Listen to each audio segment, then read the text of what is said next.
अस्सलाम वालेकुम, बिस्मिल्लाहिर्रहमानिर्रहीम। अज़ीज़ तलबा, basic English grammar first lecture के साथ आपके सामने हाज़िर खिदमत हूँ। तो इंग्लिश के हवाले से बहुत सारे स्टूडेंट्स ने मुझे कहा कि सर आप ज़रा साइंस वालों के लिए तो आपने केमिस्ट्री की लेक्चर अपलोड कर दी, बायोलॉजी की लेक्चर आपने अपलोड कर दी, तो हमारे लिए इंग्लिश की आप ज़रा लेक्चर ज़रूर नोट कर दें। तो वो आपकी उस डिमांड को मद्देनज़र रखते हुए आज मैंने lecture number 1 basic English grammar के नाम से एक वीडियो अपलोड करना चाहा। इस लेक्चर के अंदर आपको मैं सिंपल बेसिक जिन स्टूडेंट्स की ग्रामर बहुत कमज़ोर है या ऐसे स्टूडेंट जिनको ग्रामर समझ में ही नहीं आ रहा, लेकिन उन्होंने तो पेपर तो देना है, एग्ज़ाम तो उन्होंने देना है। नए सिलेबस पैटर्न के तहत आपको जो 50% सिलेबस है कि वो इंग्लिश ग्रामर से होंगे। तो इंग्लिश ग्रामर को समझना आपके लिए इंतहाई ज़रूरी है। अगर आप मेरी वीडियोस को ज़रा देखते रहेंगे मुसलसल तो इंशाल्लाह आपके लिए इंग्लिश ग्रामर कोई मसला ही नहीं होगा, ये मैं आपको गारंटी दूंगा। तो सबसे पहले हम ज़रा देख लेते हैं कि इंग्लिश ग्रामर के अंदर चाहे आपने बनाना हो, सेंटेंस बनाना हो, चाहे आपने ट्रांसलेशन करना हो, चाहे आप कोई पंक्चुएशन करना चाहेंगे या आप कोई डायलॉग बोलना चाहेंगे, उन सब के लिए बेसिक जो चीज़ है कि वो सेंटेंस है। तो सबसे पहले हम देख लेते हैं कि सेंटेंस क्या है। सेंटेंस जिसको हम कहते हैं बच्चे उर्दू में जुमला या जुमले जिसको आप कहते हैं। तो सेंटेंस बेसिकली 3 चीज़ों से मिलकर बना है। उनमें से सबसे पहला जो चीज़ है वो है सब्जेक्ट, फिर दूसरा है उसके लिए ज़रूरी वर्ब और third thing is that is the object. ठीक है, तो ये 3 चीज़ें मिलकर एक सेंटेंस बनती है, सेंटेंस की फॉर्मेशन होती है। लेकिन आप ये बात याद रखिए कि ज़रूरी नहीं है कि हर सेंटेंस के अंदर इन 3 चीज़ों का होना ज़रूरी है, बिल्कुल भी ऐसा नहीं। बाज़ औक़ात ऐसे भी आपको सेंटेंस नज़र आएंगे जिसमें सब्जेक्ट बिल्कुल भी नहीं होंगे, बाज़ औक़ात आपको ऐसे भी जुमले नज़र आएंगे जिसके अंदर ऑब्जेक्ट बिल्कुल भी नहीं होंगे, जो कि आगे चलकर उसकी मैं आपको डिटेल बता दूँगा।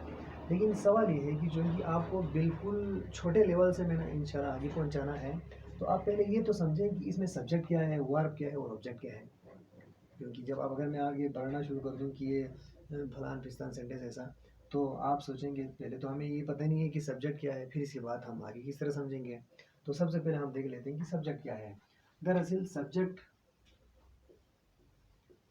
की जो डिफिनेशन होगा वो डूअर ऑफ एन एक्शन होगा। Doer of an action, doer of an action का मतलब ये है, एक बात आप याद रखिए, छोटी छोटी चीज़ें आप याद करते रहेंगे तो फिर आगे आपको इंशाल्लाह कोई परेशानी नहीं होगी।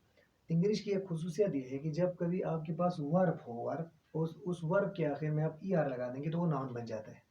ठीक है, मैं आपको कुछ एग्जांपल दे दूंगा। जैसे यहाँ पर लिखा है कि मैंने डू का मतलब तो करना है, लेकिन डू का मतलब कोई चीज़ करना, लेकिन डूअर का मतलब काम करने वाला। डूअर का मतलब काम करने वाला। ठीक है, इसी तरीके से मैं कहूँ आपसे ड्राइव का मतलब चलाना है, ड्राइवर का मतलब चलाने वाला। जैसे ड्राइव चलाना, ठीक है, ड्राइवर क्या होगा, चलाने वाला। सिमिलरली आप देखें, टीच का मतलब पढ़ाना, टीचर का मतलब पढ़ाने वाला। वॉक का मतलब चलना, वॉकर का मतलब चलाने वाला। लिसन का मतलब सुनना, लिसनर का मतलब सुनने वाला। वर्क का मतलब काम करना, वर्कर का मतलब काम करने वाला। तो आपने देखा कि बहुत सारे ऐसे वर्ब ऐसे हैं जिनके आखिर में ई आर लगाने से वो नाउन बन जाता है। पहले वो वर्ब था, अब ये नाउन बन गया। तो इसी तरह से डूअर ऑफ एन एक्शन का मतलब ये है कि काम करने वाले को हम कहते हैं सब्जेक्ट। सब्जेक्ट की डिफिनेशन आज से याद रखेंगे ना, क्या होगा, डूअर ऑफ एन एक्शन, काम करने वाले को हम क्या कहेंगे, सब्जेक्ट कहेंगे। शाबाश। अब ये जो सब्जेक्ट है उसकी 3 फॉर्म्स है। सब्जेक्ट की कितनी फॉर्म्स है जनाब, 3 फॉर्म्स है। उसमें से एक है कि फर्स्ट पर्सन, एक क्या नाम है, फर्स्ट पर्सन। दूसरा होगा सेकंड पर्सन।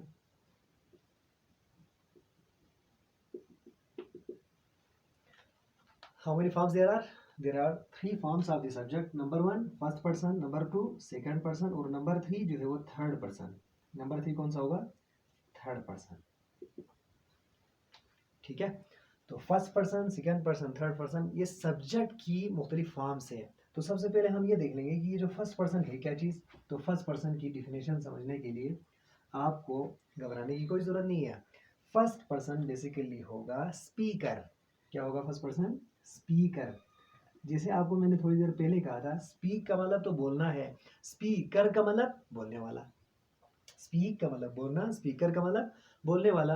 तो जो बोलने वाले, जैसे मैं बोल रहा हूँ I am teaching you English, मैं आपको इंग्लिश पढ़ा रहा हूँ जैसे, ठीक है। I am speaking in Urdu, मैं उर्दू में बात कर रहा हूँ, तो मैं बोल रहा हूँ, तो फिर इसका मतलब स्पीकर। तो स्पीकर की आप एग्जाम्पल के तौर पर दो चीज़ें याद रखिए, जैसे आई और वी, ये स्पीकर फर्स्ट पर्सन, ठीक है। ये तो बात क्लियर होगी आपको। अब सेकंड पर्सन क्या है? सेकंड पर्सन बहुत आसान है कि लिसनर। जैसे आप लोग सारे के सारे मेरी बातें सुन रही है, तो इसका मतलब ये है कि you are second person. Second person को हम क्या कहेंगे? लिसनर, सुनने वाला। लिसनर का क्या मतलब है? सुनने वाला। स्पीकर का मतलब बोलने वाला।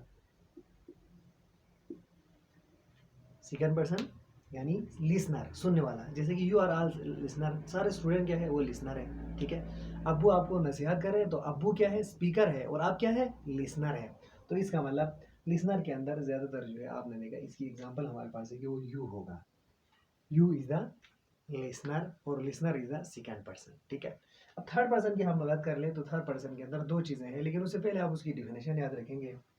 थर्ड पर्सन की डिफिनेशन ये, नाइदर स्पीकर और नार लिसनर।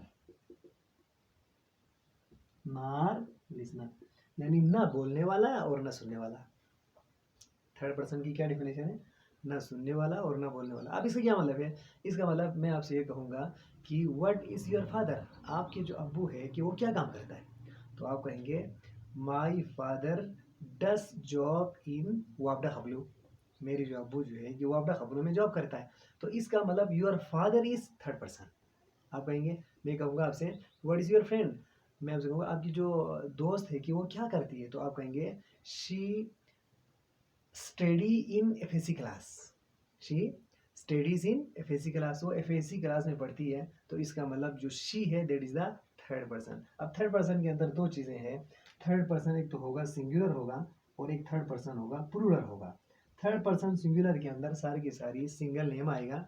जैसे हम कहेंगे ही, जैसे हम कहेंगे शी, जैसे हम कहेंगे इट, जैसे कोई नेम, जैसे समीना, जहरा वगैरह वगैरह, ठीक है। जबकि थर्ड पर्सन प्लूरल के अंदर कौन सी चीज़ आएगी? थर्ड पर्सन प्लूरल के अंदर दे और कोई प्लूरल नेम्स होंगे, ठीक है। तो ये चीज़ आपने बिल्कुल दिमाग में पक्का रखना है। तो पहला वीडियो आप ज़रा देखेंगे, आपकी वीडियो की जो लाइक और व्यूज़ देखकर ही मैं अगला वीडियो इंशाल्लाह लोड कर दूंगा। उम्मीद है कि आपको ये जो छोटी सी एक जो अभी बिल्कुल ग्रामर का बेसिक एक पार्ट है, लेक्चर नंबर 1, जिसमें मैंने आपको सिर्फ सब्जेक्ट समझाने की कोशिश की है, तो मैं दोबारा इसको ज़रा रिवीजन करूंगा सरसरी तौर पर। सब्जेक्ट का मतलब ये है कि डूअर ऑफ एन एक्शन, काम करने वाले को हम सब्जेक्ट कहते हैं। और सब्जेक्ट की 3 फॉर्म्स हैं, नंबर 1 फर्स्ट पर्सन, और नंबर 2 सेकंड पर्सन, और number 3 third person. First person की डिफिनेशन एक आपने याद रखा, फर्स्ट पर्सन क्या होगा? स्पीकर होगा, बोलने वाला होगा। सेकंड पर्सन क्या होगा? लिसनर होगा, सुनने वाला होगा। और थर्ड पर्सन क्या होगा? नाइदर लिसनर और नार स्पीकर, ना बोलने वाला और ना सुनने वाला होगा, जैसे कोई थर्ड आदमी हो, ठीक है। आप अगर आपको ये वीडियो समझ में आ गया, तो फिर आप वीडियो को लाइक कीजिए, और ज़रूर आप शेयर कर लीजिए, और फिर सब्सक्राइब करना ना भूलिए। अगले वीडियो के साथ दोबारा हाजिर होगी। अल्लाह हाफिज़।